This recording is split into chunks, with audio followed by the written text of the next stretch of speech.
श्री झंडा जी के आरोहण के साथ ही रामनवमी तक चलने वाला यह मेला अपने आप में एक खास मान्यता रखता है।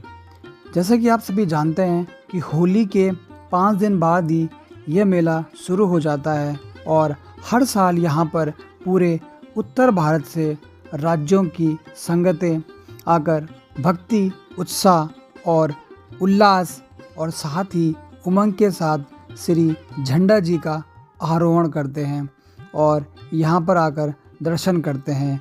इसके अलावा इस समय पूरी द्रोण नगरी या मैं कहूँ झंडा जी साहिब में गुरु महाराज के जयकारों से पूरी जो संगतें हैं वो एक साथ जयकारा लगाती हैं और द्रोण नगरी जयकारों से गूंज उठती है। इसके अलावा द्रोण नगरी की सड़कों पर संगतें लंगर लगाकर प्रसाद वितरित करती है और सभी लोग प्रसाद का भोग करते हैं। इसके अलावा एक ख़ास बात और है यहाँ पर कि जब भी झंडा दरबार साहिब में झंडे का आरोहण होता है तो उस समय बाज आकर यहाँ पर झंडा जी साहिब की परिक्रमा करते हैं। तो दोस्तों, इस तरीके से झंडा जी साहिब का आरोहण होता है और झंडा जी साहिब के यहाँ पर आकर लोग दर्शन करते हैं और हर साल ये मेला होली के 5 दिन बाद ही शुरू हो जाता है और लगभग 15 दिन तक इस मेले की धूम पूरी द्रोण नगरी में गूंजी हुई रहती है। तो लेके चलते हैं आपको इस वीडियो में और दिखाते हैं आपको झंडा जी साहिब का दूसरा वीडियो।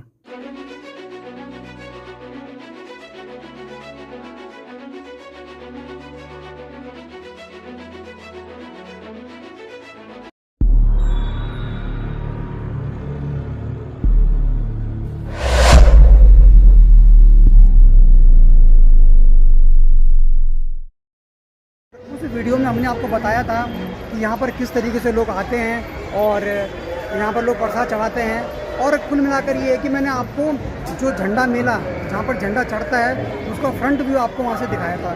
तो अभी जो है अभी हम लोग इस साइड से खड़े हुए हैं जहाँ से आप लोग गुरुद्वारा के अंदर जाते हो, तो उस गेट पे हम लोग खड़े हुए हैं और यहाँ से हम लोग सीधा एंट्री करते हैं अंदर के लिए और अंदर आप प्रसाद चढ़ा सकते हो। और उसके अलावा मैं आपको दिखाऊंगा कि अंदर क्या क्या है। मछली का तालाब है, तो सीधा लेके चलता हूँ आपको सीधा अंदर झंडा मेले के लिए, ठीक है।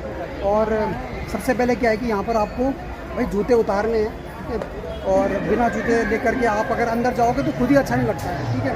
तो अभी हम लोग यहाँ अंदर चल रहे हैं और जूते हमने उतार दिए हैं और यहाँ से क्या है कि यहाँ से आपका सीधा एंट्री आप करते हो अंदर के लिए और यहाँ 2 गेट आप देख रहे होंगे, यहाँ से आप अंदर जा सकते हो और यहाँ से शायद अंदर आने के लिए, ठीक है। और यहाँ पर क्या है कि एक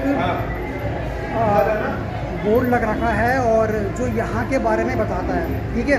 तो क्या है भाई कि जो हमारे गुरु राम राय जी थे, तो वो हमारे जो सिखों के 7वें गुरु थे, जो सिखों के 7वें गुरु थे गुरु हरदेव, उनके सबसे बड़े पुत्र थे।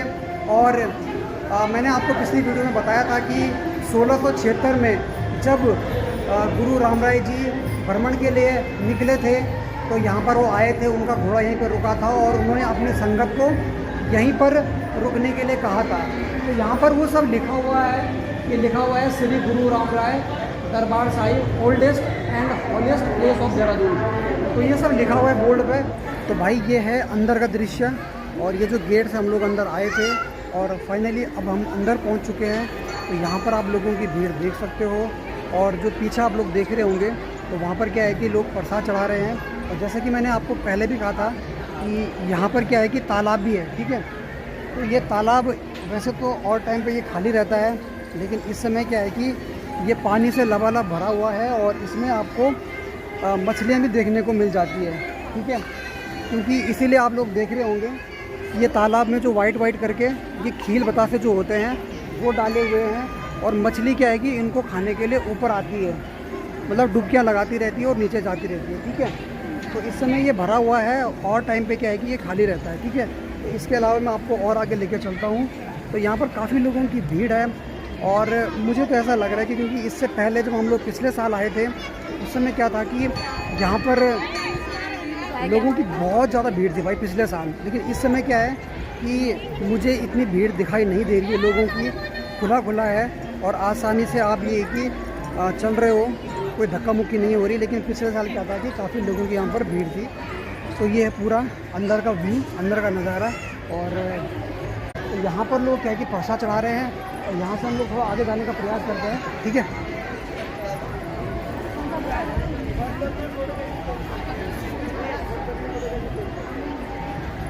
तो आप यहाँ से भी जा सकते हो झंडा जी साहिब के दर्शन करने के लिए। और जब आप या तो खुरबड़ा मोहल्ले से आप आओ या आप सहारनपुर चौक से आओ, तो वहाँ से भी आप जब आते हो तो वहाँ से भी आप झंडा जी साहिब के दर्शन क्या है कि सामने से कर सकते हो, ठीक है। तो ये थोड़ा पीछे वाला एरिया है और जब आप वहाँ से आते हो तो वहाँ से आपको एकदम फ्रंट वाला एरिया पड़ता है। तो थोड़ा आंखों पे झूल बहुत लग रही है।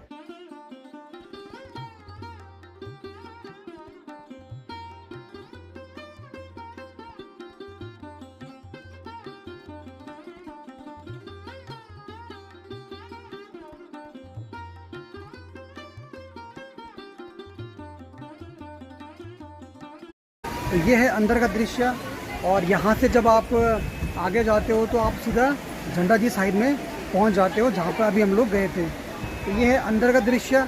इधर आप लोग देख रहे होंगे फाउंटेन लग रखा है, ठीक है। और वहाँ से पानी भी निकल रहा है, तो बहुत ही अच्छा लग रहा है। शाम का ये समय है। मेरे पीछे आप लोग देख रहे होंगे ये जो इमारत, ये जो भवन बने हुए हैं, इन पर पुराने ज़माने में जब यहाँ पर चीज़ें आई होगी या ये मतलब बना होगा, तो उस समय यहाँ पर जो कलाकृतियाँ हैं, जो यहाँ पर निकासियाँ हैं, वो यहाँ पर बनी हुई है। पीछे आप लोग देख रहे होंगे।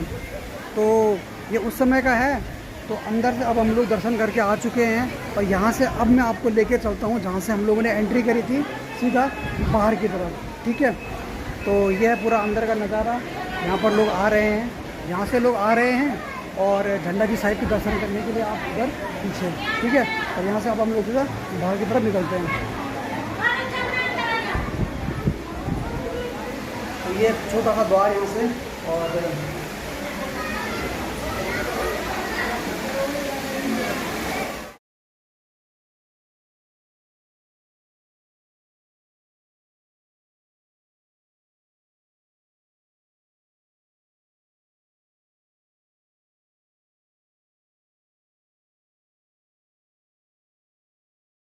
तो भाई यहाँ से लेकर वहाँ तक आप लोग देख रहे होंगे और पूरा बहुत ही शानदार नज़ारा दिख रहा है। पानी की फुहार ऊपर की तरफ आ रही है और फिर नीचे जा रही है। हम लोग जब आए थे तो उस समय इन्होंने ऑन नहीं किया था, और अब जो हम लोग दर्शन करके आए तो ये पानी है यहाँ पर आप लोग देख रहे होंगे, ठीक है। तो कई चीज़ें हैं यहाँ पर, आप फाउंटेन देख सकते हो, यहाँ पर ये चीज़ें आप देख सकते हो। और इससे आगे जो मैंने आपको दिखाया था पानी का तालाब, वहाँ पर मछलियाँ रहती है, ठीक है। तो अंदर यही है। और बाकी जो यहाँ पर भवन निर्माण है, यहाँ पर जो कलाकृतियाँ बनी हुई दीवारों पर, वो सब चीज़ें हैं। और इसके अलावा तो झंडा जी साहिब हमारे हैं ही, ठीक है। तो दर्शन करके हम लोग आ चुके हैं। और ये जो बीच का यहाँ पर जो प्रांगण है झंडा जी साहिब का, यहाँ पर काफ़ी लोगों की भीड़ है। और काफ़ी लोगों की भीड़ होने की वजह ये है कि भाई दोनों तरफ जो पानी के फाउंटेन लगे हुए हैं, ये पीछे का नज़ारा आप लोग देख रहे होंगे। और यहाँ से जहाँ से हम लोग आए थे, यहाँ से क्या है कि अब हम लोग सीधा बाहर की तरफ निकल रहे हैं, जहाँ से हम लोगों ने अंदर एंट्री करी थी। तो भाई कुल मिलाकर ये है झंडा जी साहिब। और पहले हमने वीडियो में आपको दिखाया था कि झंडा जी साहिब कब शुरू होता है, क्या इसका इतिहास है। तो अभी तक जो आपने देखा वो झंडा दरबार साहिब के अंदर का दृश्य था। और अब मैं आपको लेके चलता हूँ जो झंडा दरबार साहिब है, उसके बाहर जो दुकानें लगी हैं, रंग बिरंगी दुकानें, जहाँ पर आपको हर प्रकार की चीज़ मिल जाती है। चाहे आपको अपने बच्चों के लिए खिलौने लेने हो, चाहे आपको अपने साज सज्जा और घर की डेकोरेशन के लिए कोई और सामान लेना हो, तो हर प्रकार की चीज़ आपको वहाँ पर मिल जाती है। इसके अलावा आपको अपने बच्चों के लिए अगर आपको वहाँ पर उनको खिलाना है रेलगाड़ी में या चरखी में, तो वो सब भी चीज़ें वहाँ पर। तो अंधेरा लगभग हो चुका था और धीरे धीरे और अंधेरा होने के साथ साथ वहाँ पर लोगों की भीड़ भी बढ़ती जा रही थी। और इस भीड़ में हम भी हल्के हल्के कदमों से आगे बढ़ते हुए जा रहे थे। दोनों तरफ दुकानें रंग बिरंगी बढ़िया तरीके से डेकोरेट हो रखी थी। और 2 से 3 चीज़ें हम लोगों ने अपने घर के लिए सामान लिया और उसके बाद हम लोग चले गए वहाँ पर गेम खेलने के लिए। जो अक्सर आप लोगों ने देखा होगा मेले में कि लकड़ी के गोल गोल बने हुए उनको ऊपर से फेंक करके किसी सामान पर फंसाना होता है। तो श्रीमती जी ने भी और हम दोनों ने ट्राई किया, लेकिन हर बार की तरह फिर से हम लोग कामयाब नहीं हो पाए और उसके बाद हम लोग सीधा चले गए चरखी खेलने। तो थोड़ी देर चरखी में झूमने के बाद हम लोग निकल पड़े थे सीधा अपने घर के लिए।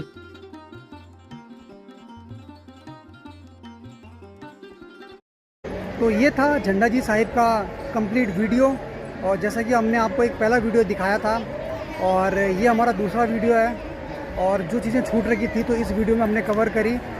और आई होप कि आप लोगों को ये वीडियो पसंद आया होगा। और जो लोग झंडा जी साहिब में मतलब आना चाहते हैं तो आप बिल्कुल आइए, क्योंकि 2 या 3 दिन बचे हुए हैं झंडा जी साहिब में, ठीक है। तो आप आइए और यहाँ पर दर्शन करिए। तो मिलते हैं आपको अगली वीडियो में, अगली जर्नी में। तब तक के लिए धन्यवाद, बाय बाय और जय झंडा जी साहिब।